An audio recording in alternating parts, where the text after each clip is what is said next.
Well, welcome everybody to our online program on addiction and recovery from the Sunshine Coast Health Center up here in Powell River, BC. And we've been talking about families and trying to give them some tips on how to deal with an addicted family member. And one of the ways that families often run into trouble is they tend to do things out of guilt or fear. Guilt is an interesting one, although most family members won't talk about it. A lot of them, particularly parents, have this sort of suspicion that maybe they did something. Maybe when they raised Harry, they did something different because, Jane and Frank, they're fine. They never got caught up in the addiction, but something about Harry got caught up. So what did we do wrong? What difference, how did we treat him differently than the other kids? And they do harbor this suspicion. Usually they don't talk about it, but they harbor a suspicion that maybe they did something.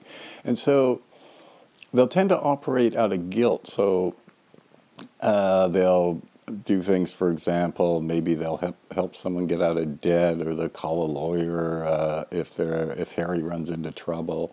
But they'll do something with this motivation that, geez, I must have screwed up somehow, in the upbringing, so therefore I got to make things better. And the second way they run into trouble all the time is to operate on fear. At the center, we show the clients this documentary of Daniel Baldwin in treatment. And there's a segment in there with Daniel Baldwin's mother, and she makes this comment that after a certain time every evening, she's scared when the phone rings because she thinks that maybe this will be the phone call that will tell her that her son is dead. And this kind of fear is probably the most potent motivator for families. They're afraid that if they don't help out their loved one, the loved one will end up on the streets, in jail, or the worst, of course, dead.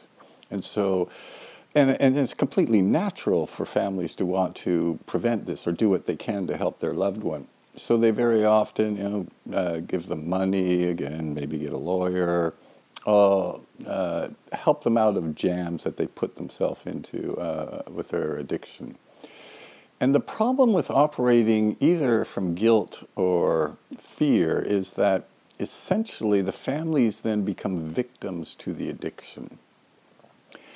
And it's like in this case, their loved one and the loved one's need to get the drugs is actually in control.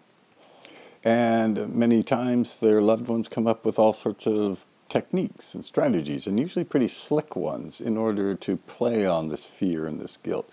But basically, the family members are not operating by, for example, being true to themselves. They're completely motivated by these two horrifying emotions of fear and guilt. And when you do that, really, it's like you're always behind the eight ball all the time, right? You're not being yourself. You're always operating depending on what's going on with the person with the addiction, and so you're sort of the follower in the dance with your loved one being the leader. Anyway, as I mentioned, these are two of the ways that families very often get into trouble when they're trying to figure out how to deal with the addiction: this fear and guilt. But we'll be back next time to give you some clues on how to form a new way of dealing with this, a new way of making sense of it.